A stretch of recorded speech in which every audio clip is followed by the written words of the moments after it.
you just made 6 figures in your first summer. Where were you at in your life when you decided to do this? I was a broke college student. I hated it. I want to take a year off of college. I'm going to set a goal to make the average starting salary of a finance major graduate. It's around 40 to 60,000. If I can make it in my year, why would I go back? Then I found my team leader, Devin. I had the right connections with the real estate, but I just needed the communication, influence skills that I was seeing this guy actively convey through funny videos. So I DM'd him on Instagram. You want to help me make a script? Yeah, I'll help you. Honestly, have you ever thought about doing door-to-door sales? Worst case, I make 15, 20 grand in 3 months, and I still gain all of these skills, and I still network with all these people.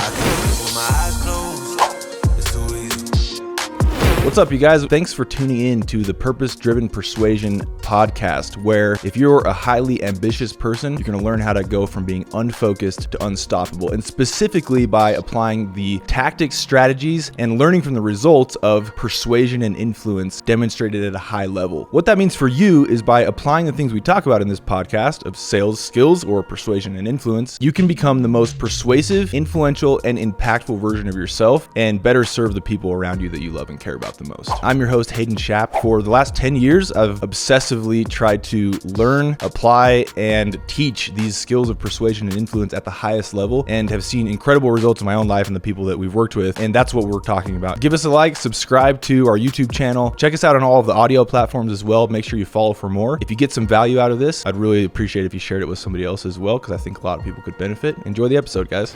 We've got Mackay Schaap on the podcast, what's up? And we've got Siyuan. Did I say it right? Almost close. How is it? Siyuan. Siyuan. Yeah. Siyuan. Perfect. Okay. I missed the little that middle syllable. Yeah. Siyuan. It's tough. Sean. Yeah. If you don't want to try to pronounce it, then everyone easier. calls you Sean. If you're boring. Right? Hallowell. Yes. Right. Well, welcome to the podcast, guys. We are going to be talking today mostly about your story, Sean. And Sweet. Mack has been a leader with us for, dude, how many years now have you since Just you've been a finished team lead? 6. 6 years crazy. team leading, 7 years total, right? Mm-hmm. Well, I guess 5 years team leading, and then just finished 6 years total. So 6 sales seasons Yeah. completed. Has That's records crazy. for, well, at least the people that have worked with me, most sales from a rookie in a day in your first 2 weeks selling. And has the record at our company, and the most I've ever seen someone sell in one day, 53 accounts in a day. it's pretty nuts. Yeah. It's incredible. It was so fun, dude. When that happened, I was with these guys at my house. And were you really? Were you there, Bjorn, or was it just me with Addie and Sam? But yeah, we were all there. And I was like, "Holy f, dude, what happened?" And you had called me. And then you tried to FaceTime me too, and I was like, "I'm closing, bro. I can't do anything right now." Yeah, well, it was funny because I logged on to Pest Routes. I looked at, and you had 33 on the boards. I was like, "Is that a glitch? What's going on?" And then it went 34, 35. 5 so it was dude, maybe he's closing all those properties. Yeah. And it was funny because I immediately started getting texts from so many people that work with us, people that don't work with us. And they're like, "What is he doing?" And I haven't even it's someone this. logged in. Yeah. So I thought you'd like this. And so I know that some people were hating because they're like, "Oh, well, Mackay didn't close those all on the doors. He closed the Airbnbs and all that." I'm like, "Okay, so when's the last time you've done that then?" And what I wanted to text you, I don't remember if I did, was welcome to being the best, because that's how you know you're killing everyone, is when they start trying to find ways to discredit what you do. No, I know. And I know Yeah. it was funny too, because it happened during the final round of the tournament, the Yeah. team tournament. And everybody thinks that those were included in that final round, but I was like, I've been in communication with Daniel the whole time I was trying to close them. I was even talking to everybody in the office. Yeah. I was like, "Hey, we're not going to count these, and we're just going to show them how bad we're going to beat them without these 53." No way. But it I didn't was know that, in actually. so they didn't count at all. Dude, what? Yeah. And so I did not know that. Yeah, they We literally still did not crushed them. count. Oh my gosh. So but then of course everybody thought they did, and so I definitely was not trying to do that maliciously at all. Dude, that's the wild. timing of that was just kind of funny because it's 53 accounts. You had I'm been not working gonna- on that for a long time, right? Yeah, and I'm not gonna wait. I literally closed finally closed the guy after he tried to back out 2 or 3 times. Because you had The sold night him as a before customer, that. yeah? So there was this lady in the neighborhood just south of there that I sold, and then her son was also in the house. And so after I sold her, and this was a super late sale. It was in an area where there's a ton of Haitians, and they get home so late from work, but they love having people over at night. Okay. So it's always they're the life of the neighborhoods. Yeah. When we were in those Haitian neighborhoods out in Florida, nicest people ever. And so sold her, and then the son was there, and was like, hey, I just live like in a townhome up the street.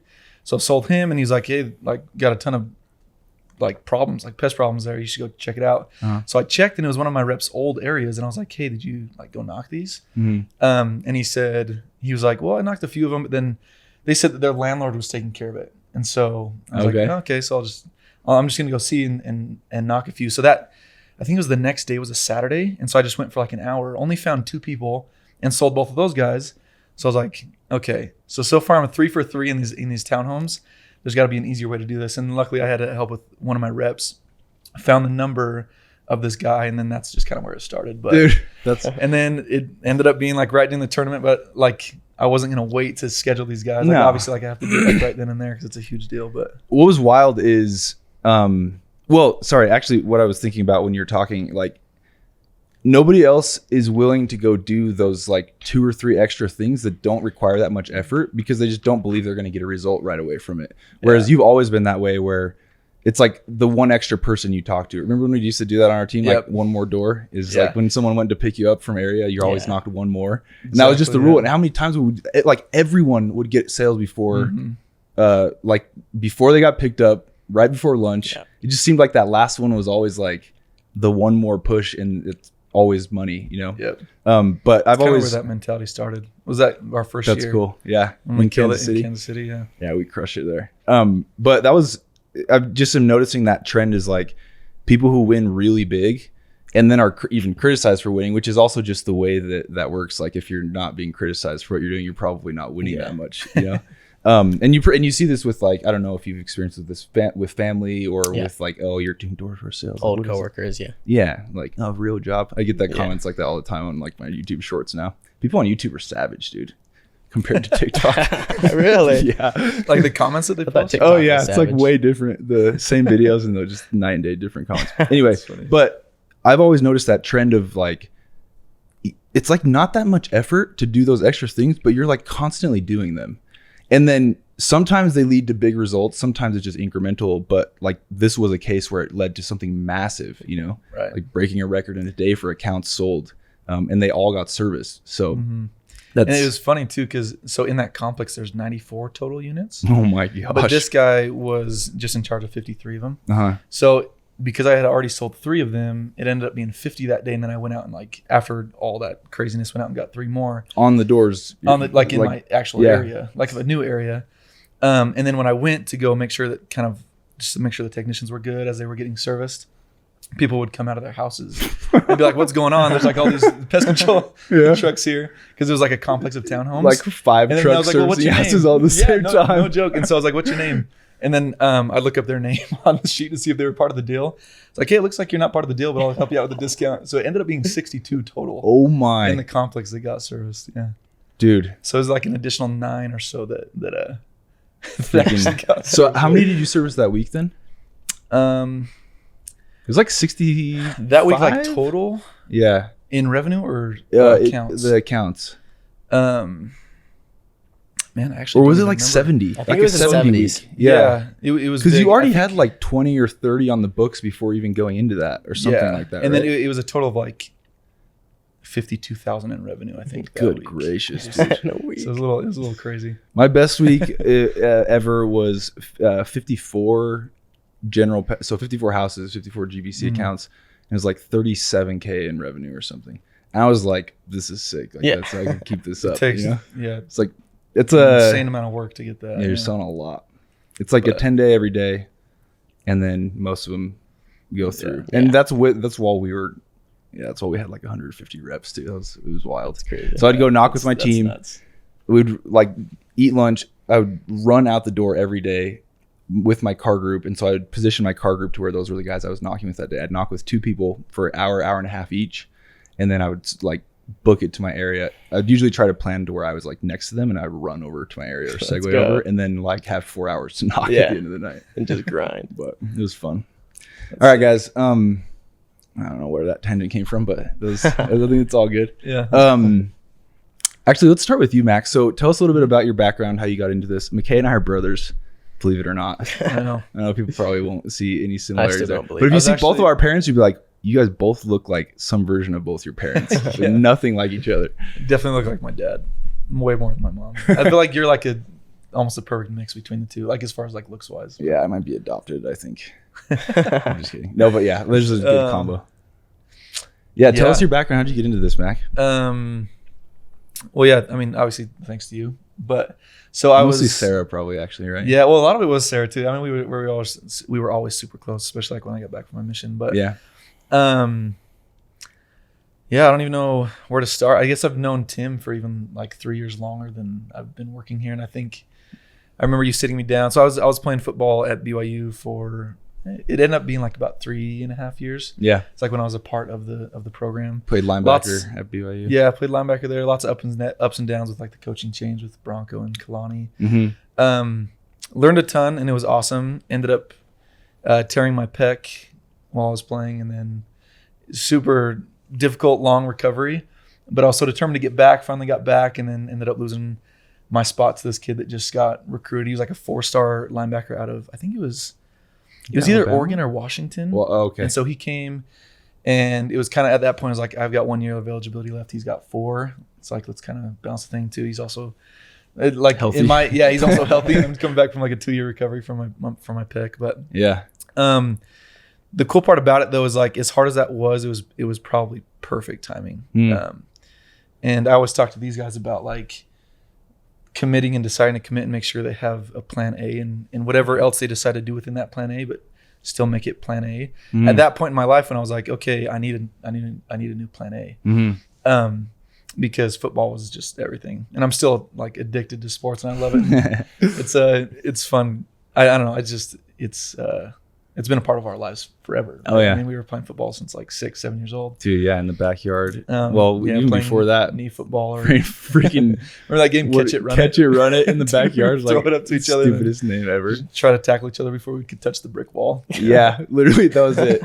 We just would like. And our backyard's like 10 feet wide. Yeah, 10 feet wide. So, because my mom wouldn't let us play, she couldn't stop us from playing sports on any day of the week, including like Sundays is like our spiritual like religious day. Yeah. Even then, she just was like, I can't stop these kids from playing football, so like you have to go outside at least. And then you would just make up random games. Just make up these random games, dude. Catch it, run it. What the heck? But anyway, no, that was always fun. So I mean, at that point, I was like probably the same position as a lot of college students. Obviously, like our parents weren't in a great financial situation to keep paying, even though they somehow always made it work, right? To help us out no matter what. But then donating plasma, making sure I could pay for groceries, all that stuff.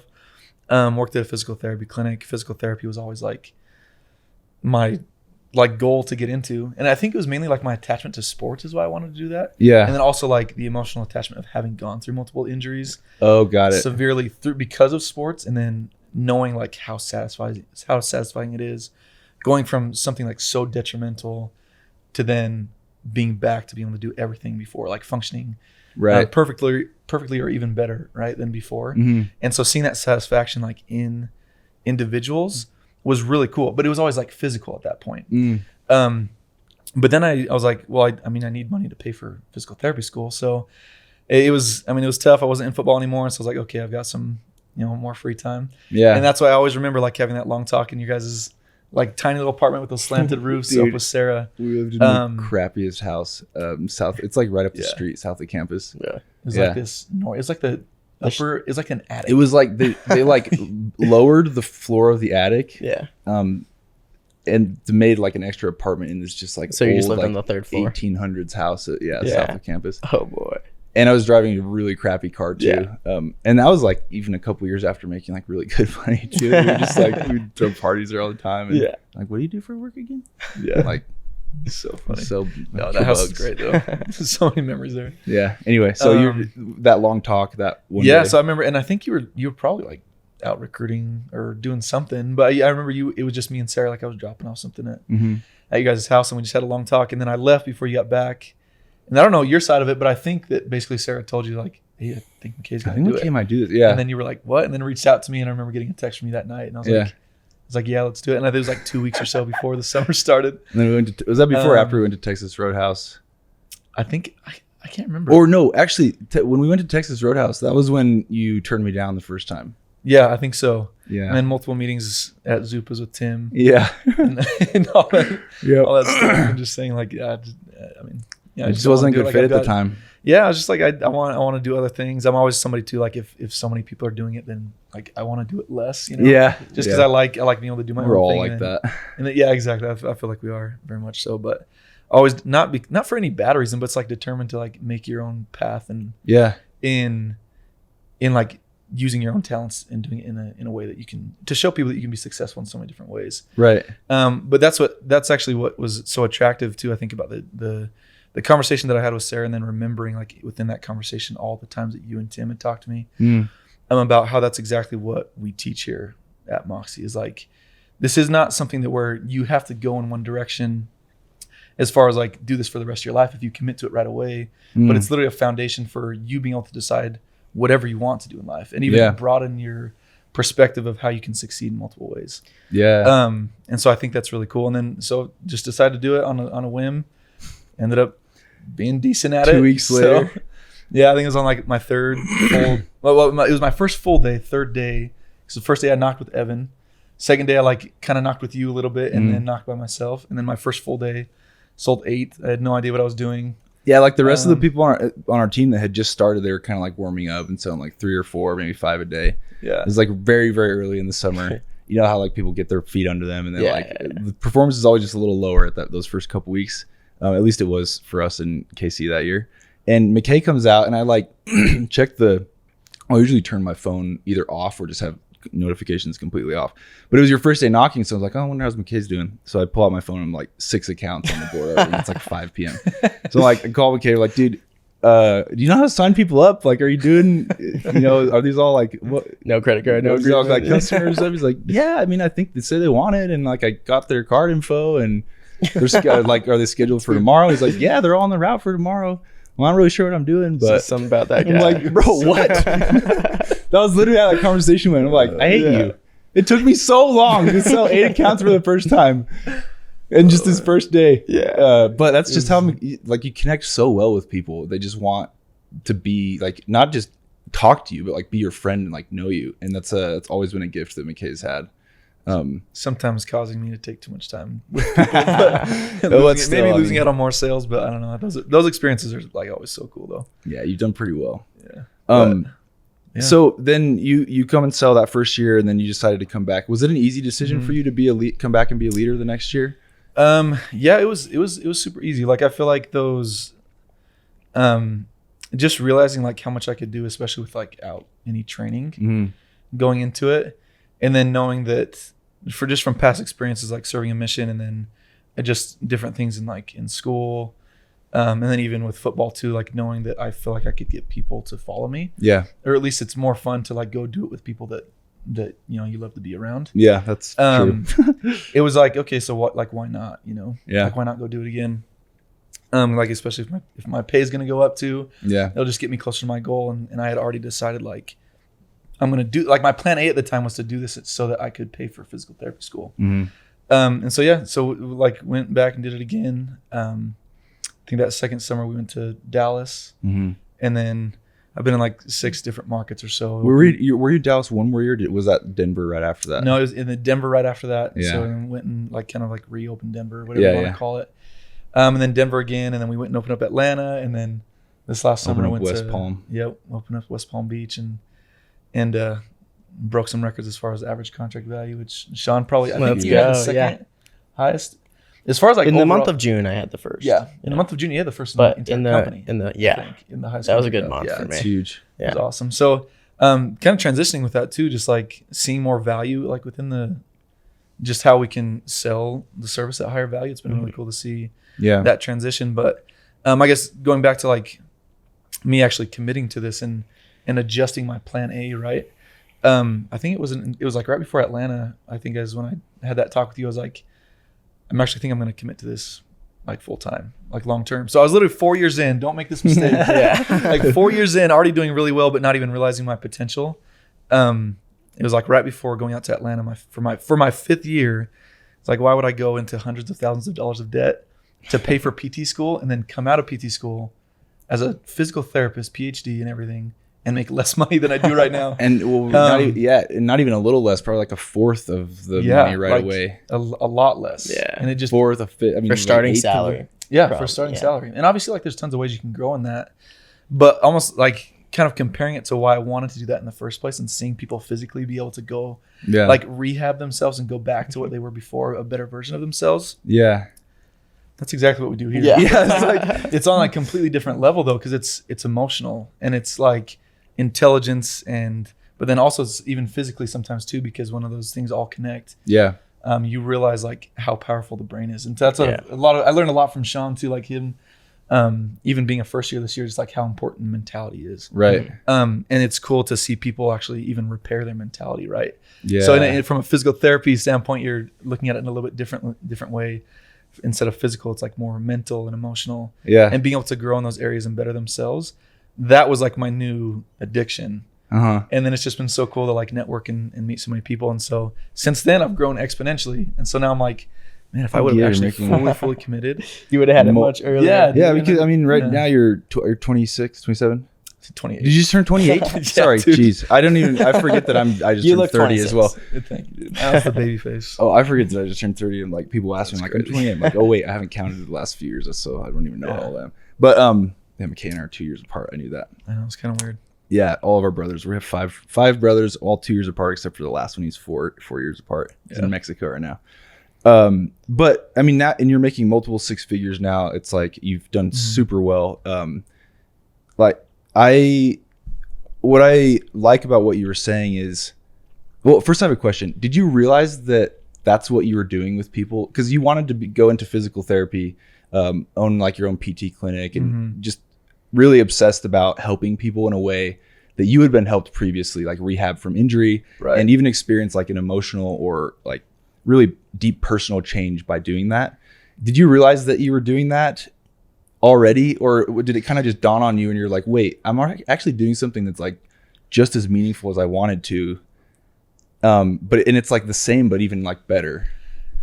Yeah, actually, so I didn't even realize it, because you've been doing it since, I mean, you've always done that, but you had been doing it even your rookie year. You would do that with the guys on our team and people that you knew and had been around, right? Let alone as their leader later, you know. And I think what kind of made it click, because honestly, I mean, obviously, like when you focus on those things, it's easy to realize, but then when it becomes a part of you, it just happens. Yeah. Interesting. And so, I didn't even realize that. And I think when it finally clicked is when I had a guy that was probably my lowest three performers every single year, come back multiple years, even though he was literally like not one of my top performers. He continued to come back because to him it was more important about the relationships that he was building and the like person that he was becoming than the actual money that he was making. But obviously, like for him, the money was awesome too, but it was more important than that. And then that's when it finally clicked. I was like, I must be doing something right if I'm getting these guys to come back. And obviously, like I want high performers too. And that's what I try to breed. But and that's what was so cool about Sean and seeing his development is like him being the top rookie in our office, and our office doing so well this last year. Especially like moving midsummer from Dallas to West Palm Beach. And then still like breaking some records down there. I think that was cool to see. And then that I think that's when it like really clicked. That's awesome. I think it's cool because Moxie is like a whole different level. Like in physical therapy, like someone is in a neutral state and then they get hurt or injured, so they go into a negative state, and then they bounce back up like once they heal. So it's back to the neutral state. But here, like you're just going up and up and up and up. And like you're not back to neutral. There's no flat line. Like you're just improving. And I think that's so much better to see and so much better to feel that you're kind of affecting others in that way instead of just kind of bringing them back to where they were. You're just like shooting them towards the stars. That's so true. And it's kind of the same thing too. Like you described, not really realizing that was a part of you or had become a part of you. This like helping these guys and girls that work with us transform into like the best version of themselves, and how rewarding that is. We say it's like addicting. I like that you say that. That's kind of what happens as a rep. I feel like this was your first season selling. And I mean, I don't know if this is the story for you. We'll get into this in a second. For me, when I started, I was like, okay, I'm really just doing this because of the money. Well, I wanted to do door-to-door sales because of the money.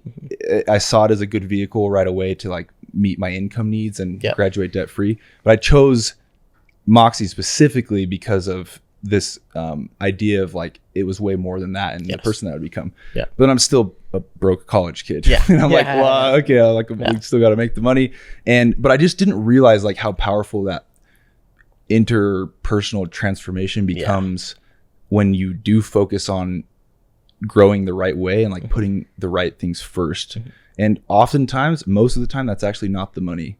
But money just easily follows as this lagging result when you put your growth as a person first and you do it the right way. It's all internal. Yeah.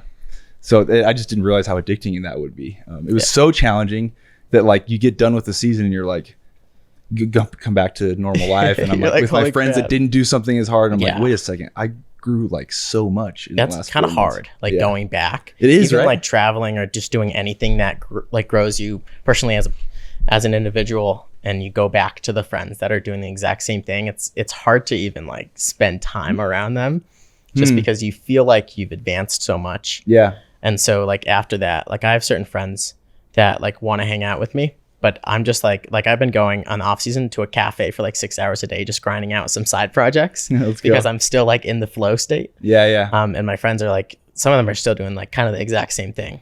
So it's weird to like, I'll spend time with them, but I still want to keep that distance because I don't want them to pull me back down to who I was before, if that makes sense. Interesting.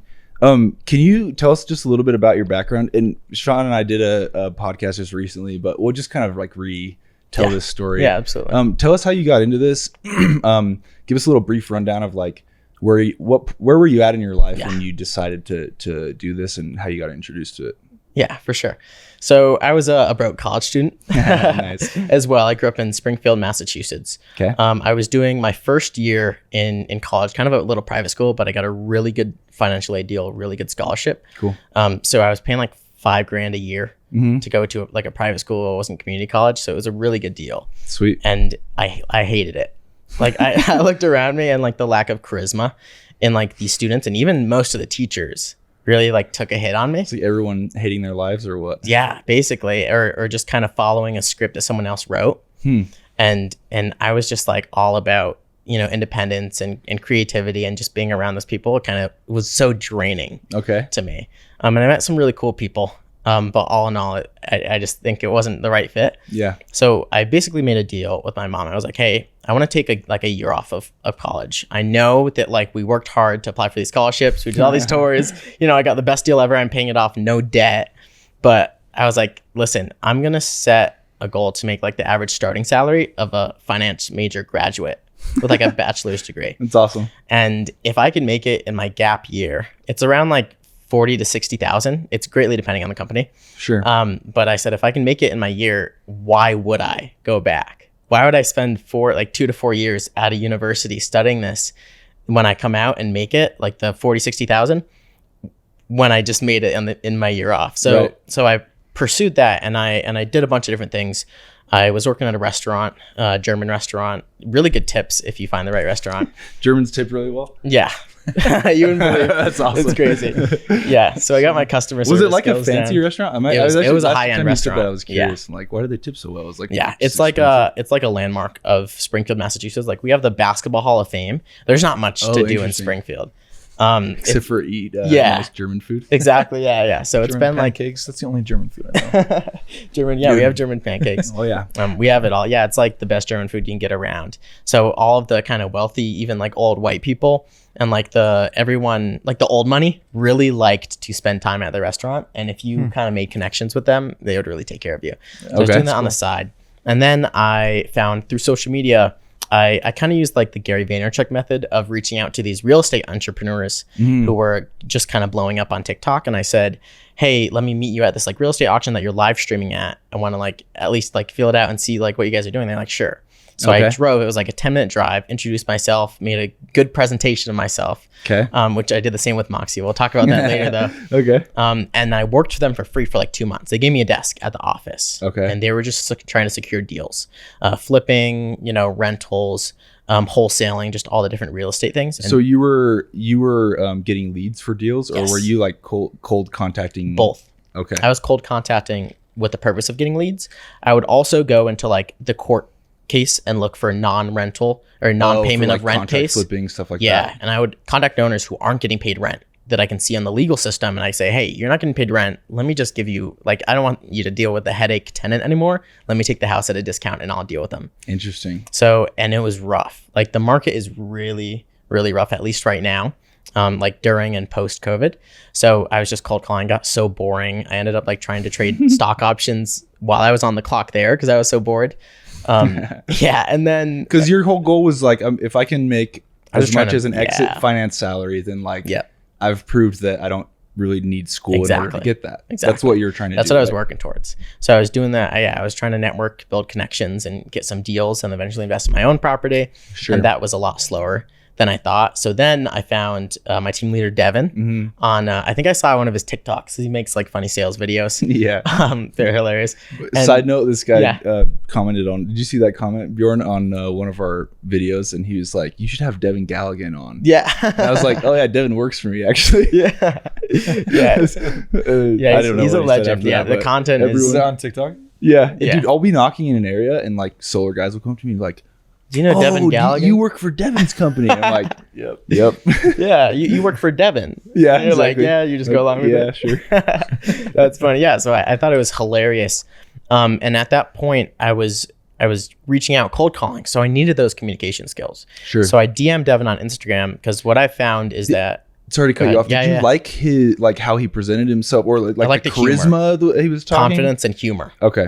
Okay. Because just the fact that he could say whatever he wants. Like he was saying some And like get away hilarious with it random- or something. Get away with And it. so you're like, how do Get I the good develop- reaction, not Got get a it. repulsive reaction. I was like there's a deeper meaning to this. Like you're not just making funny videos, you're actually communicating something to someone and they're literally giving you the response you want with you saying crazy stuff. Dude. You Okay. know? So yeah, I'm really curious. We can dive more into that Yeah. after your story, but that's really fascinating because you were insightful enough to say like, I want to learn a skill set, this Yeah. charisma that will help me because I'm struggling to cold call. Yes. But this dude is cold calling and saying the craziest things, and he's- somehow, like not like nobody's mad. It's I like, was like, how is he geez. doing that? Yeah, because I was reaching out to pre-foreclosures, people in denial. So I just got negative responses back. And I was like Sure. seeing the positive responses when he was like, hey, I'm neighborhood Spider-Man. And like they would laugh and then he would just say some, random stuff.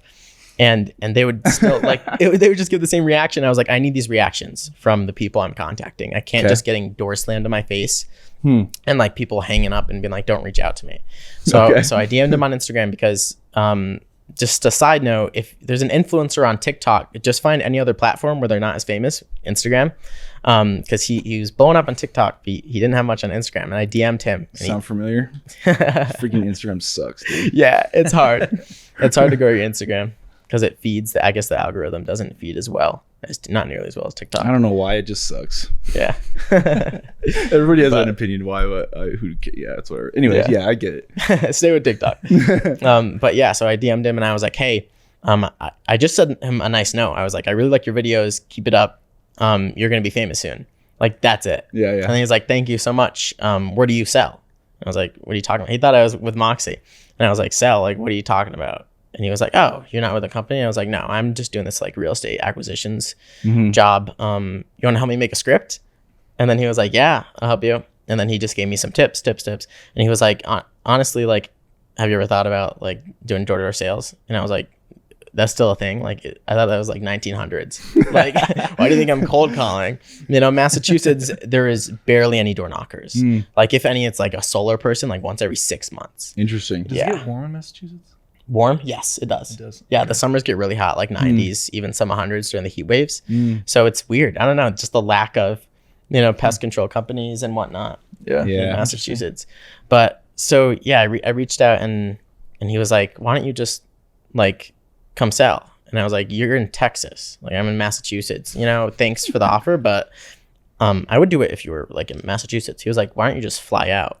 Let's do an interview. And I was like, all right. And then I took all my job interviews very seriously at that point because I was trying to make the money. So I learned how to present myself, at least in an interview. Yeah. So I created a whole slideshow Let's go, about dude. myself.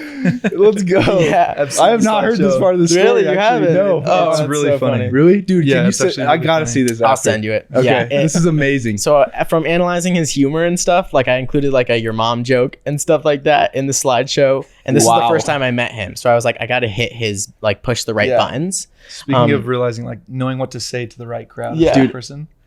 I'm like, there was no wonder you did as well as you did this year. I'm just like, I was hungry. yeah. Well, And- you're very intuitive as well. But Yeah. I find people get really intuitive when they're super determined. Yeah.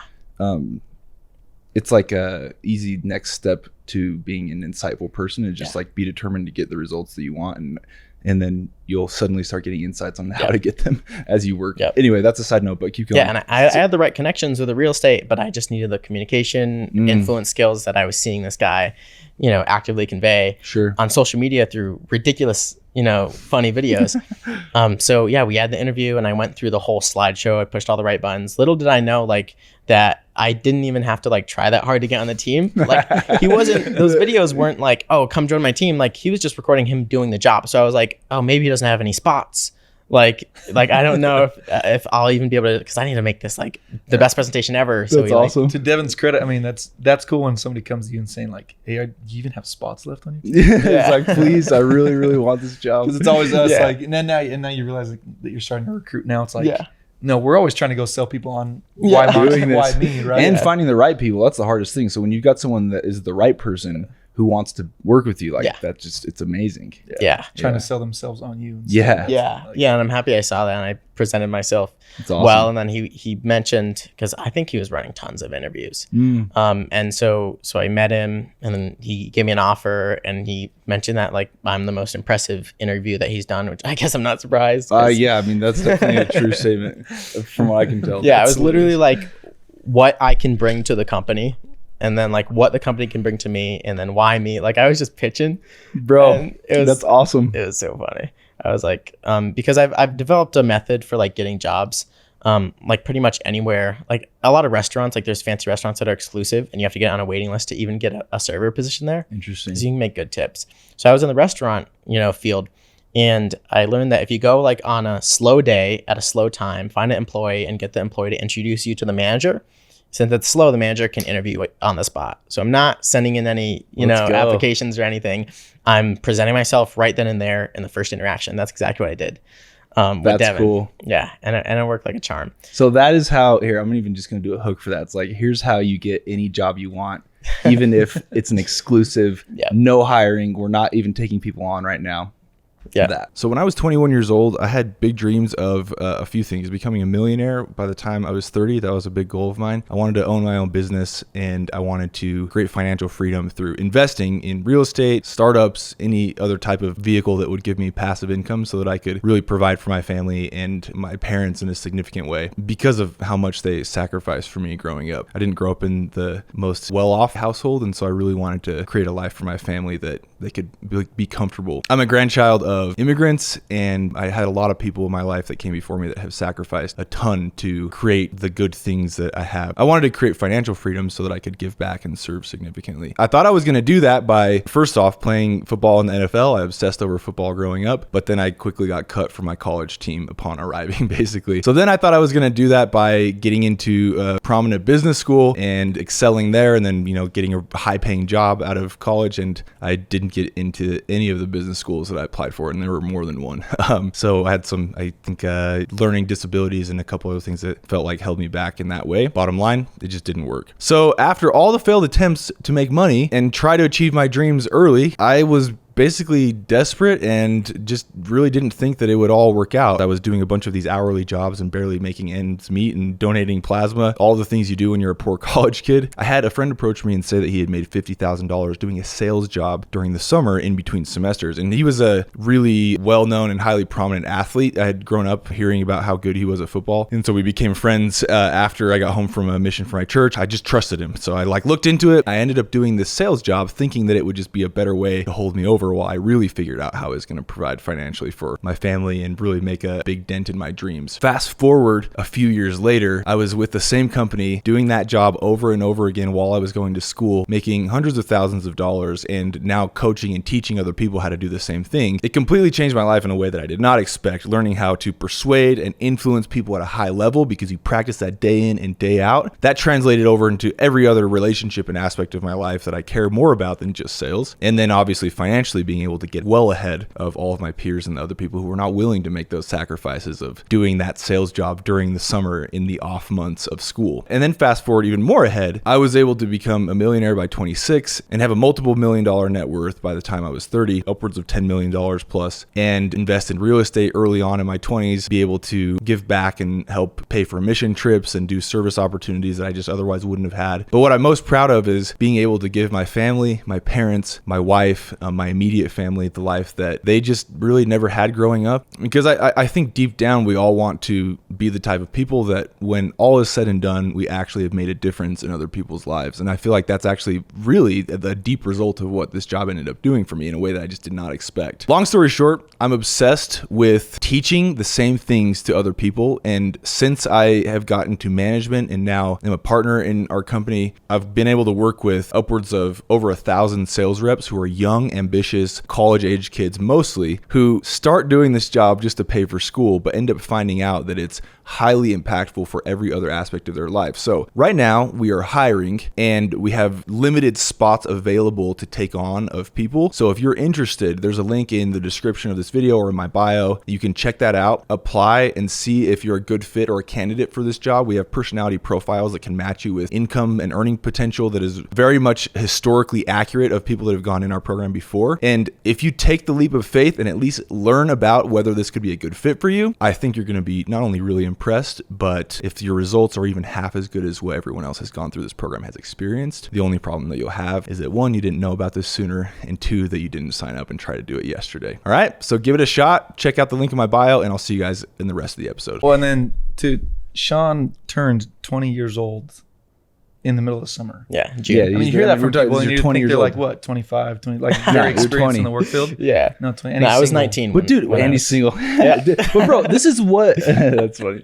This is what we've been doing this since we were young too. Just like if you want something, you just go get it. Yeah. You don't do it, it's yeah. like, oh, but I don't know if I can. It's like, no, Yeah. yes, you can. Now just find out how. Yeah. Yeah. That's Exactly. awesome. And I delved into the self-help book kind of genre by like age like 15, 16 in high school. No one else. Like I still struggle to find people my age that like my generation is like messed up, you know. Maybe I'm just looking in the wrong places. I've met some cool people here. Yeah. But yeah, I was doing the self-help books. I was like selling stress balls in middle school. Like I was doing all the entrepreneur, you know, Very the classic stuff. entrepreneurial. Yeah. But so we started doing the Zoom trainings with Devin. And then I had always wanted to go to Argentina. My favorite author, Tim Ferriss, who wrote The 4-Hour Workweek, just best book ever. It's not sponsored, by the way, but I would appreciate it. So he really loves Argentina. And I was like, I got to get out there because I already went Costa Rica for a week. When I was so bored in college, I told all my professors that like I had a sick grandparent and I just like went to Costa Rica. Oh geez. I needed some excuse. And then some of them I was honest too, but they would ridicule me and stuff. So I went to Costa Rica on a solo travel trip and I came back and I loved it. So I was like, Argentina's next. Cool. So two benefits of like going to Argentina. One, I'll get to explore and stuff, but two, I will be able to isolate myself and focus on the modules. Yeah, that which you is our created. training platform. Yeah. On Moxie University, we've got 11 modules of everything from body language and tonal training goes to down to scripting, very detailed scripting for rookies, advanced reps, but then also to like reworking your belief systems, your standards of excellence, how to even create a vision for the future and the goals that fall under it. So it's so much stuff, right? Yeah, and I think that's like me focusing on the modules and kind of isolating myself and putting me away from distractions and friends and people that wanted to hang out with me in the US. Yeah. I was able to pretty like dedicate a lot of time and a lot of focus into those modules. And I love a quote, and I live by a quote, is the less you sweat in the training, the more you sweat in training, the less you bleed in war. So, and I asked around, and other reps didn't look at the modules as much as I had this summer. It's mind-blowing to me, right? I was like, that's crazy. Well, dude, the first time that I met you, here's how I knew that you were going to be successful. And I was like, this kid's going to make 6 figures this year as a rookie. Like, I know it. So I saw you after we watched, what movie did we watch when I met you the first time in person? We went to the theater and saw Doctor Strange. Dallas. Stupidest movie. I hated that movie. It was that movie. I don't even know. Halfway through, I was just like, I feel like this is what it's like to trip on acid, dude. There's no way this is not just jumping around the block. So I talked to you, and you're like, you didn't know I was listening, but you were talking to someone, like, excitedly explaining to them how to go about, like, creating a statement of definite purpose, and, like, the process of the vision, and what goes into that, like the mechanics of, like, a powerful vision that's going to keep you motivated and stuff. I was like, this kid's really taking this stuff seriously. Like, he's watching it actually, and like that he's going to kill it. Because those are the things that, like, I mean, I basically just documented what works from, and not just me, but it's from everything that I've consumed over the last 10 years and working with the best of the best in the space of personal development and sales. And to hear you regurgitate it in a way that was, like, really coherent, that you had actually really paid attention, gone through, I was like, this kid's going to kill it this year. Like, there's no question in my mind that you're not going to kill it. Yeah, I was really focusing on it. I was reciting it, every morning, every night. I was listening to it. My statement definite purpose. I was taking that stuff seriously. And then I also, like, when people hear it for the first time is, like, affirmations and, like, visualization, they're like, oh, that's, like, bullcrap, They don't really think about it as much. But with me having experienced and read a lot of, like, Napoleon Hill and, like, a lot of different self-help books and, like, personal development books, like, you were just reciting things that I had already read and making it a lot more simple for me to understand. And bringing a lot of, one thing I've tried to do is bring a lot of, like, logical definitions, or, like, even scientific explanations to that space that is very, like, voodoo, like, kind of like manifesting, and it goes with, like, crystals, like, it's like crystals, and, like, it's really esoteric, but like, when you can bring some science-backed principles to the basic fundamental ideas of, like, beginning with the end in mind and a first creation, and how everything in our physical world is actually always created twice, first in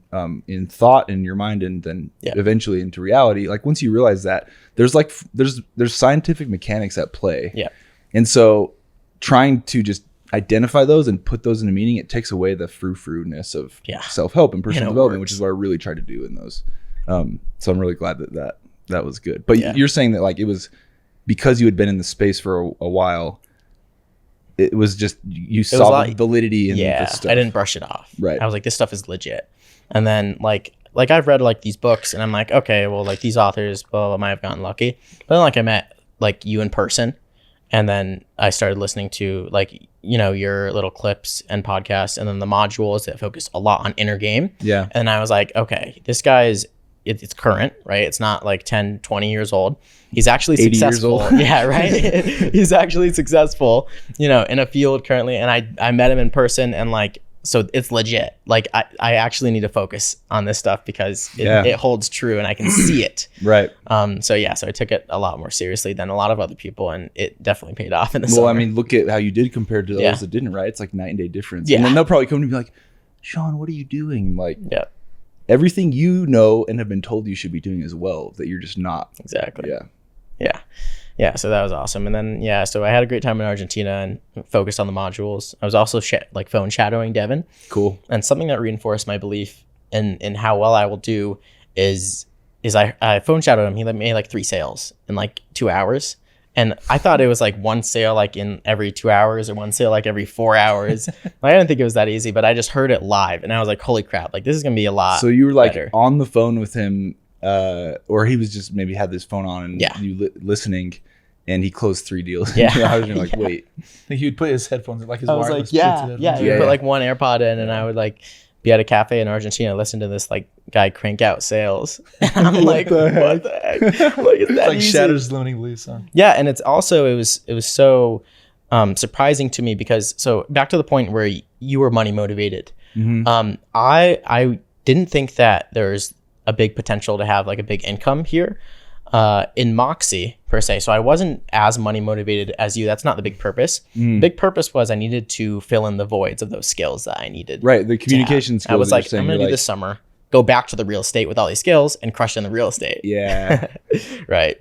And then, so they were like, dude, you're leaving at like prime time to buy properties. Like, are you serious? And I was like, dude, just wait till you see how I am after the summer. So, and then I made like worst case, best case in my head. Like worst case, like I make like 15, 20 grand, which is still not bad. Right. And I just. In 3 months. Exactly. Yeah. In 3 months. And I still gain all of these skills and I still network with all these people. So I was like, and I prepared myself to bagel for the first 2 weeks.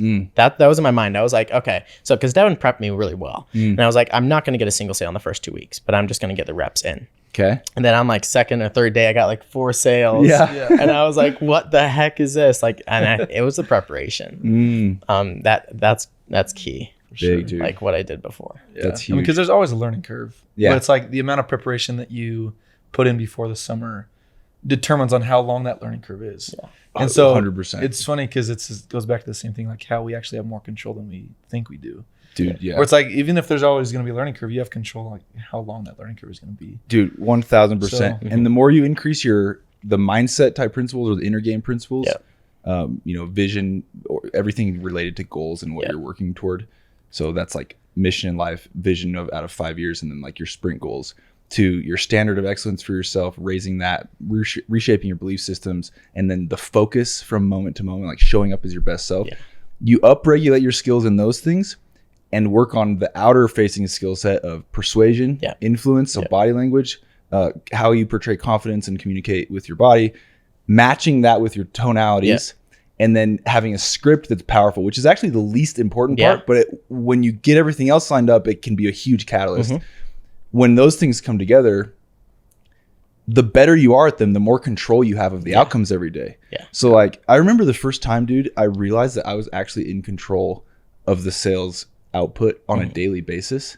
It was like the most mind-blowing thing to me, because previous to that, I would go and it felt like I was wandering through neighborhoods and just working really hard to find someone ready, and then hopefully they would buy.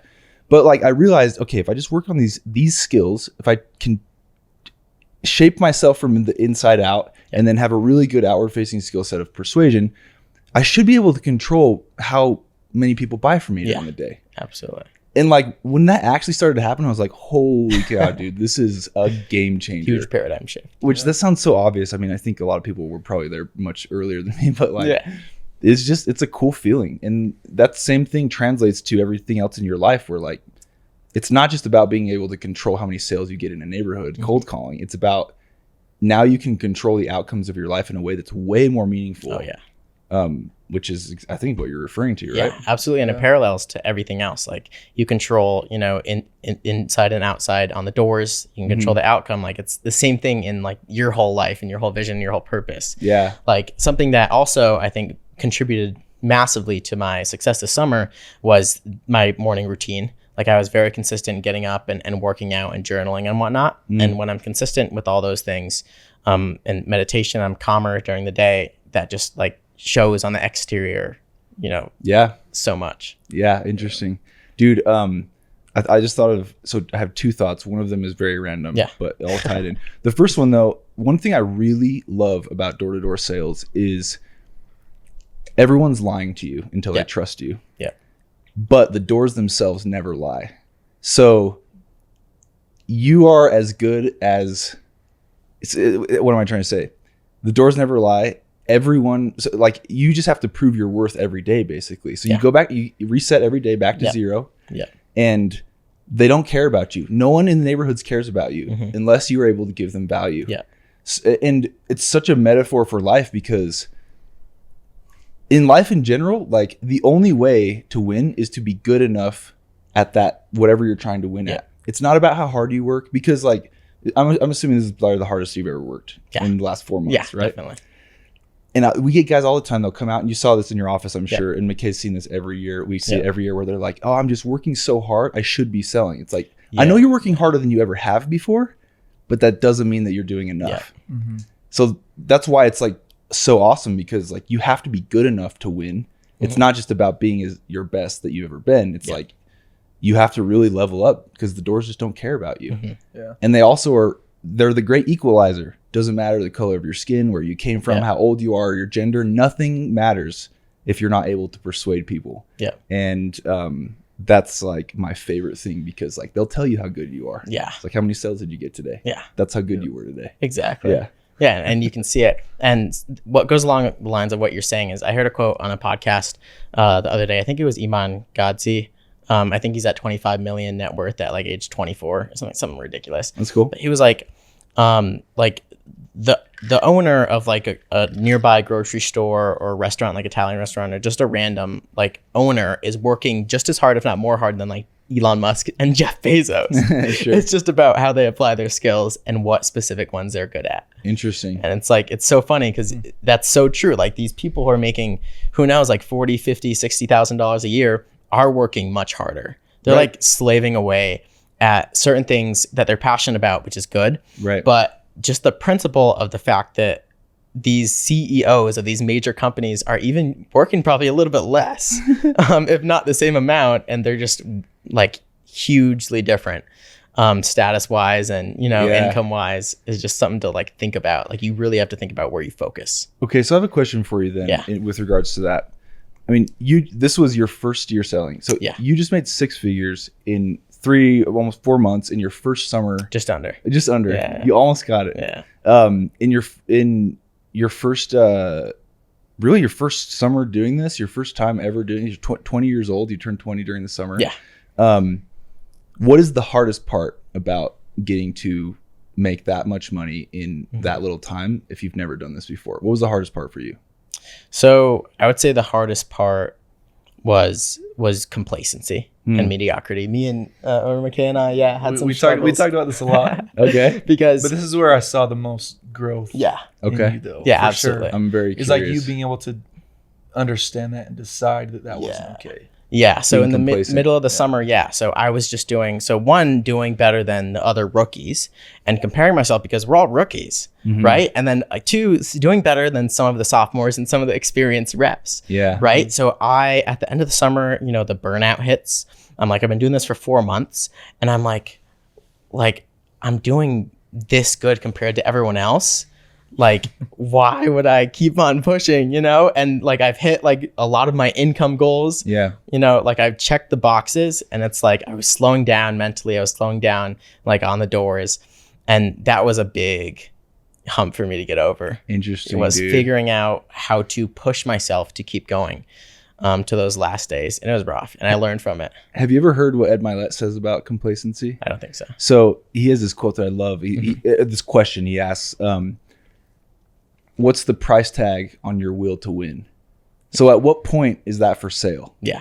And that's a really interesting thing to think about, right? Because basically what you're saying there is like, when I've made enough money, do I stop trying to win at what I've said I want to do? Yeah. Right? Because at whatever price point that is, that's how much your will to win is for sale for. Yeah. Right? That's the price tag of it. Yeah. So like, is that $100K in a year? Yeah. Is that when you knew you made your first $50,000 and it was halfway through the summer and you're just killing it and you're like, oh, I've made more than I just made in 2 months what I was going to make as an exit salary in finance. Yeah. Is that when it's for sale? Because that's what I see with the guys a lot. And clearly yours wasn't, which is why why Mackay is an amazing leader, like point those things out and care about them. Absolutely. But two, props to you for like realizing that and saying, I got to avoid complacency. But that's the common thing with everyone. So that's why it's actually really dangerous to put outcomes as like the driving motivators for people instead of personal growth, because the moment you start caring more about getting a number or the financial stuff more than you care about the growth as a person, that's the moment you start really putting price tags on your will to win, and it becomes for sale. And so, I mean, I see this with a lot of the leaders that I not necessarily work with me, but like friends in the industry where they're like, they'll make like a couple $1,000,000 and they'll be like, I think I'm like good, I'm just going to take some time. Whereas like I hit that, when I was like 26, almost 27, I was like, bro, game on, dude. Like if this is what happens, if this is like lagging result of the work that I did like 3 years ago, then like, dude, it's just almost like started. it's almost like the catalyst to keep to like push. It's just like, wait, you can have fun doing this. Yeah. Addicted to who you become as a person and make like millions of dollars. I'm like, I'm in, bro. This is gonna be awesome. You just got to have the right mindset. But so I finally got the final draft of my mission statement. Okay. And I did that. I completed that pretty much, I think the day I got back from knocking back home. And the last sentence. This is part of our team leader training as we develop a life mission statement. And it's huge. It's awesome, huh? Like, Anyways, I feel so amazing when like things align with it. Like it's just so much adrenaline. It's almost crazy the natural like energy that you would get from certain things. But so the last sentence of my mission statement is fear and avoid complacency, mediocrity, and regret at all costs. Ooh. And that's something that I write every single morning. Hold on, say that again. Fear and avoid complacency, mediocrity, and regret at all costs. Wow, dude. Like that. Yeah. That gives me the goosies, man. That's awesome. It's huge. It's huge. And not just avoid, but the fear part is the big part, because I should be terrified if my own mind is ever telling me that it's okay to become complacent with where I'm at. You know, I should be so afraid, and I should take all the steps to, you know, tread around that, you know, big nasty puddle that's trying to just like suck me in, you know? Yeah. It's kind of cool to look at it that way, because like fear, I mean, kind of like it's used, I mean, in the Bible too. If we're going to go that way with like fear God. Yeah. That should be very much a positive thing. Yeah. In this sense as well, because it's like you don't want to become that person that everyone's telling you to become, or that your own self, your own natural man is telling you to become. Yeah. And so if you can actually fear those things and realize like what it takes to not become that, then because I mean, sorry, I'm like my mind's going. I really like that. That's huge. Because we haven't even reviewed our final mission statements yet, but do you remember Coach Binkley? Oh yeah, in high school. I love Coach Binkley. So one of my high school football coaches, he would say, "You get better or worse every single day. You never stay the same." And so that mentality, and something that Sean I think is proven true, has made that quote like truthful every single day. Because I always think about that. But then this summer I saw a ton in you that was like, no, you actively decided that you were going to get better every single day, except for like when you went through those things like complacency. Yeah. That was still you deciding, making a decision, but at that time it was like to get worse, right? You weren't staying the same. Exactly. Complacency sometimes people thinks is like staying the same. No, it's like you're either you're getting better or worse every single day. Complacency is the first step down to hell, dude. It's like, dude, it is. Yeah. Absolutely. Yeah, it really is. Yep. It just that lull into everything's okay. And like, I don't have to, I already won, so I don't have to keep. Because then it opens the door to all these short-term pleasures, and it opens the door to everything that you can get quick dopamine from. Yep. Like if I'm complacent with where I'm at in a day, if I meditated, worked out, earned my money, like I'm going to want to, and if I just have a gut feeling that like, oh, I'm okay with where I'm at, I'm just gonna start scrolling on TikTok. I'm gonna like go, you know, get some fast food. Like that's just what the mind craves when it doesn't have a long-term goal to work towards. That's why have you heard about his Ryan Reynolds plan that he does? No, what is this, dude? Tell him about the Ryan It's not sponsored. I don't want to. Ryan Reynolds. You better sponsor me. But he has a Mint Mobile phone plan. Yeah. And what do you want me to explain about this? Well, I just think it goes along with that, right? Yeah. It's because how many times have you been like tempted, and maybe not so much right now, but like when you were first starting to do it, like in those moments wanting to turn to those things. Oh, that's right. So but this literally like inhibits your ability to do that, and now it's not even a temptation. Yeah, so it's a big money saver because I pay the whole year in full. Mint Mobile? Yeah, Mint Mobile. It's like $280. I'm serious. Like I better get a sponsorship. Good service and whatnot, but I don't have unlimited data, so it's paying $15 a month or like $20 a month. Like that's such a good deal. Sure. But they give me a certain amount of data on my phone, and I only get 3 gigabytes, right? So I have to use it conservatively. Yeah. And so like Mackay said, like a lot of times, like I try to go on TikTok, like when I want those quick dopamine rushes, and it doesn't even let me because I'm out, and they all make fun of me. Right. Well, because it's specifically for inhibiting like those time wasters. Yeah. Like inhibiting your ability to like. But that's not even the purpose. He should market it like that. No, right? Because everyone has unlimited data nowadays, and they can go on the internet. That's a really interesting way to package that. Be like, bro, Ryan, let us write you a script, man. Yeah, and all the big players right now. That are kind of blowing up with podcasts and whatnot. They're explaining how you need to have a digital bedtime, how you need to put your phone in a freaking safe for like the last hour before they go to bed. Don't touch your phone for a couple hours before, like after you wake up. Like it's actually becoming public now. It's a real thing. There's a lot of science behind that too. It's something that's actually been a game changer for me with like getting better sleep. Right now, my sleep sucked the last couple of weeks, but it was getting a lot better when I was sick recently. And a big part of it was actually avoiding just blue light in general, but a phone screen too, which is really interesting. So, okay, so I have another question then. Wait, so you said the hardest part of like, the hardest part of making six figures as a rookie sales rep in 3-4 months is complacency. Yeah.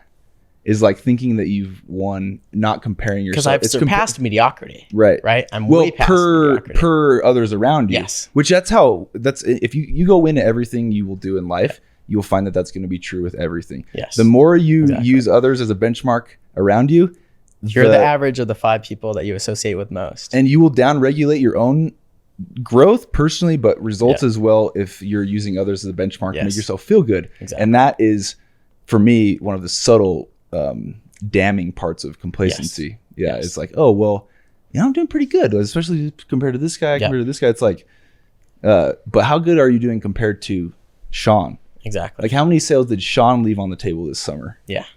Because you did good compared to everybody else, but like, where were the days where you could have sold 15, but you sold 10? Yeah, and that self-motivation, that's the gap right there. That's very difficult to muster up that motivation when you're not really seeing yourself doing better than other people. But something that I've really been good at recently is I'm immersing myself. I'm rereading Think and Grow Rich. So I'm learning about, big tycoons, steel tycoons, and all these big players that made it successful early. Also listening to a lot of current podcasts of a lot of different big players. Yeah. So I'm just immersing myself so much in all of this. And I'm doing this more than I'm hanging out with my friends, that these people that are at 25 mil, 30 mil, 40 mil are now becoming the average, like the 5 people that I associate with most. Yeah, 'cause you spend the most time with them. Exactly. Dude, yeah. So now I'm like, okay, on average for me personally, a 24-year-old is making $25 million per year.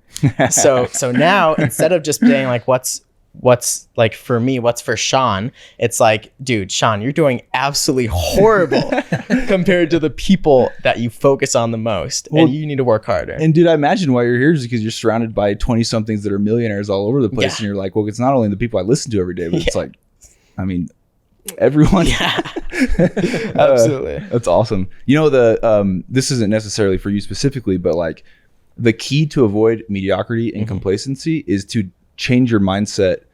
For me, this is how I tricked myself to stop like down regulating my standards.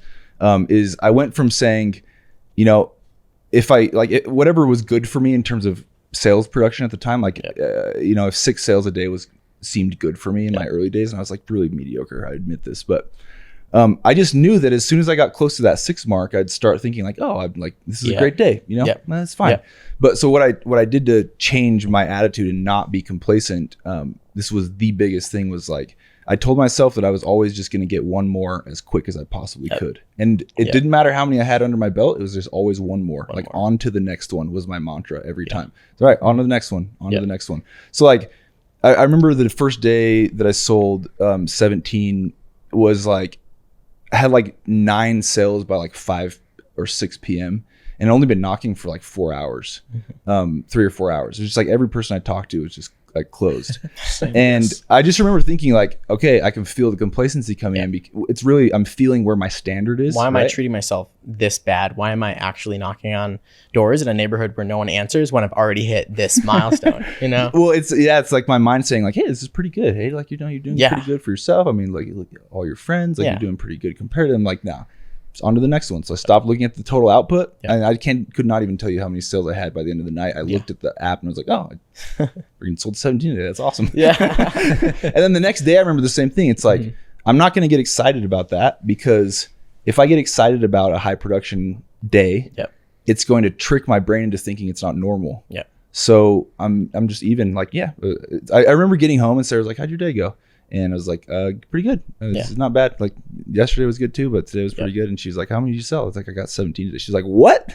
But I was trying to like really tell myself like, no, this is normal. Yes. And then sure enough, dude, it became normal. It's like, and gladly that came to me early, That's I awesome. remember I would have big days. So big days for me for a rookie were like 5 and 6 days, right? And then I would get to the house or the office. Yeah, at first. I would get to the office at the end of the night, and people would be like, "Sean, like, you killed it, dude. And I'm like, so I was good. like, I did all right, man. Like, and those actual like affirmations that you need to make to yourself really have an effect. I was like, I do not 100%, deserve dude. any congratulations for this. Dude. Yeah. Well, per who you know you are and Yes. the goals, right? I remember telling one of the top reps, he broke a record in our company and has sold like that same amount every year since then. Yeah. And his rookie year, he's bageled for like 2 or 3 days straight. And I pulled him aside and we did some training and knocked him with him, sold 4 that day. And he comes back to the office and like people had been really kind of sucking at this point. It was like a little lull in the summer. Yeah. And so the other rookies were coming up to him like, "Hey, dude, great job." Yeah. And I pulled him aside. I was just kind of observing. I pulled him aside. I was like, "I know everybody's congratulating you right now, but like this is very low for you." Yes. And it was like he wasn't offended by it at all. He was just like, "Whoa." And if he can take it well, then that's like, I was like, "This is low for you. key. For who I know you are, Yeah. this is low. Do not let people tell you that this is good." Yeah. And I mean, sure enough, like within 2 days, he was selling 8, 9, 10 Yeah. a day. Yeah. But it's all about like that attitude that you develop, right? We gotta finish up here, guys. Like we could keep going forever. We should do this again, but and this was my fault for being a little late. But Mack, what advice? So for you making multiple 6 figures in your 20s, what advice would you give someone? Well, actually, let's do this different. Making multiple 6 figures in your 20s.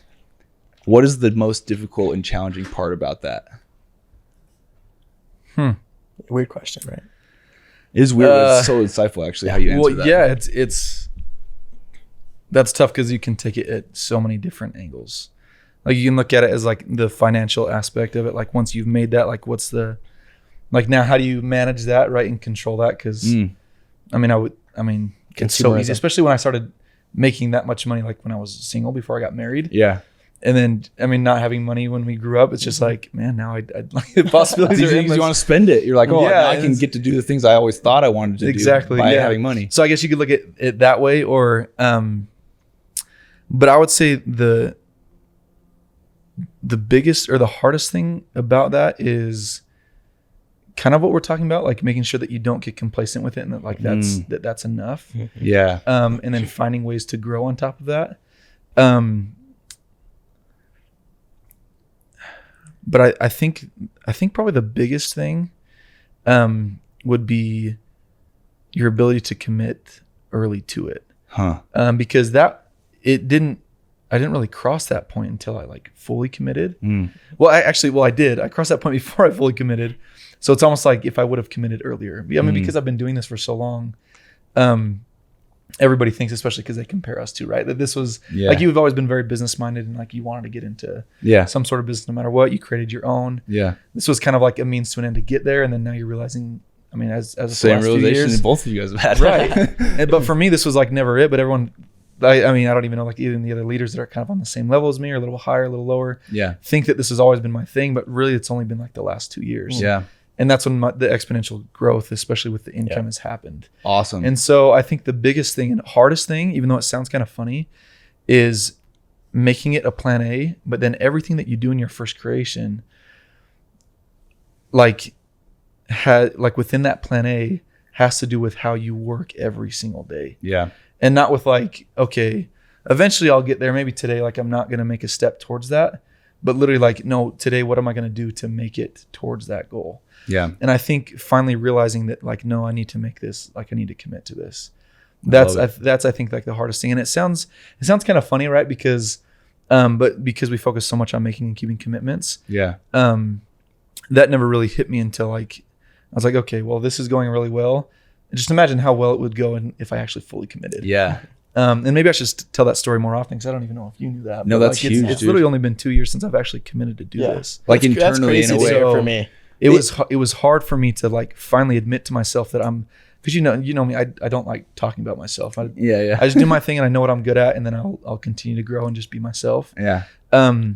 But the growth that you have in every single aspect, especially financially, what it's been these last 2 years, like it just 10x's when you actually commit to it. And there's no plan B. Like this is my plan A. Like part of my plan A is be able to buy a house, Go buy a second house here pretty soon. Which you did. Really nice house. Yeah, and we love our house. I can't even 20s. like fathom that we even have that, right? Yeah. And then we're like we're finishing our basement and like doing all these fun things. We live Mhm. like right next to a beautiful lake, and it's just like so many things that I never even realized I would have had at this point. Like just imagine if I would have committed earlier. And so that I think has been the hardest thing for me is like realizing my potential and commit, and then actually like seeing that happen. Dang. And I feel like people are starting to see the results of that, but even though they think that I've been committed for so long, it's like, no, like this is just getting started. Yeah, I thought you've been committed for like 6 years. Yeah, No, and that, they're like, that this is just internal getting started. commitment is like Yeah. really what has brought that exponential growth in the last couple of years. Even though you were already making six figures, multiple 6 figures before that, now it's like, Yeah. you're training like the best rookies in the company, and like you guys are breaking records with contract value in your markets, and you've opened successfully, several markets. It's like, it's really inspiring and a lesson to, maybe the way to phrase that question is actually like, what's the hardest thing that you had to overcome in order to make There you multiple six figures Yeah. as a leader? And that really Because is, it's the there's same. so many hard things within it, but And that's Yeah. really the answer to what you're saying. Is like both of you guys are saying complacency is you have to overcome. Yeah. Huge. And really actually committing like on an internal level. Well, it's Right. one thing to complete a contract. That's like a level of commitment, but it's a whole different thing to be just have utter determination in your commitments. And that's where the real results happen. yeah. Yeah. And it's tough too, because like, I mean, still with the physical therapy thing, going back to that, I mean, before these last 2 years, I was always working in a physical therapy clinic, like during the school year, the recruiting season is what we call it, Yeah. And I would just call it my shoe money. Like I was getting paid for it, but it was just to go, like I didn't need the money just to go buy shoes, but it was like still because like that was, like my path that I was going to go on. And then I was just going to keep, bringing revenue like during the summer, and then recruit a little bit, go do that, and like meet some fun people. Yeah. I mean, the head physical therapist at the clinic, I mean, he's worked with the 49ers, Jazz, like all these cool connections that I love. Yeah. But then that was hard for me to like give up and then actually commit to something that I was trying so hard not to realize it was like the main reason of being where I'm at right now. And It's then crazy just- how like when a lot of times we like sorry to cut you off. No, you're good. I'll forget this. I'm so scattered right now, but how when you divert your attention, you at first you like think you're making more or like getting ahead, but actually you make way more when you're just hyper focused on one thing at a time. Yeah. At least in the early stages of building wealth. Yeah. Yeah. I know it's kind of crazy. So I mean, that's what I want to preach to like literally everyone that comes out. I mean, even if this is like for you to get to where you want to be later, like with real estate. And I know me and Sean talk about owning multiple Airbnbs and maybe even possibly together. Oh yeah, dude. We gotta talk about this because I'm looking at a couple right now. Actually. Yeah. So- Well, yeah, we're doing. Well, we both are. we're doing a Zoom call with Chris, like us two, Dude, and then a couple. Let of me guys, know if you so. guys get that place or want to go. Well, I'll down just a add you in couple the or Zoom something. call because Yeah. we legit want to do that, and that's probably one of the coolest things about this too. Is like I'm finding things that I absolutely love. Like I love houses.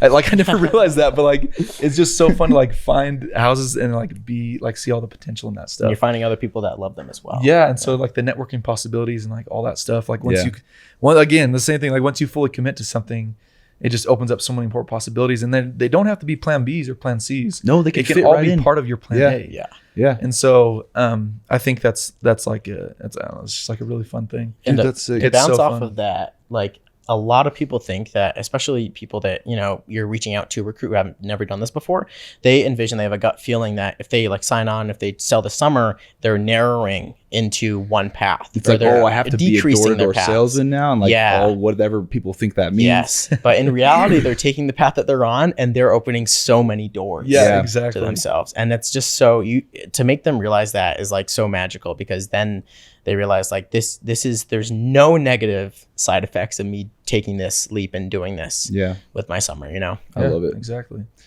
All right, guys, Exactly. we got to finish up. We went long on this one, but I it was, I like looked down at the time, Oh, like, shoot, holy it's cow, almost 1 it o'clock. flew. You guys are awesome. Let's do Chevy's calls. Sorry, You guys. call them. I appreciate you. Thank you so much for being on the podcast, Yeah. and we'll for sure do this Glad again. to But I be just here, really yeah. loved your story, Sean. Congratulations on an amazing summer. You Thank as well, you. Mackay. It's Again, good to finally meet you. I know I'm not as pretty as the Isaac Smiths and the Davids, but no, you're killing it's it. fun to finally make it on the podcast. It's like a wealth of knowledge and wisdom, and I just I learned something new whenever I'm not only around you, but just hearing you talk was big for me today. So thank you. cool. All right, guys. Thanks, Yeah, Shade. see you on the next one. Too easy. I can do this with my eyes closed. It's too easy.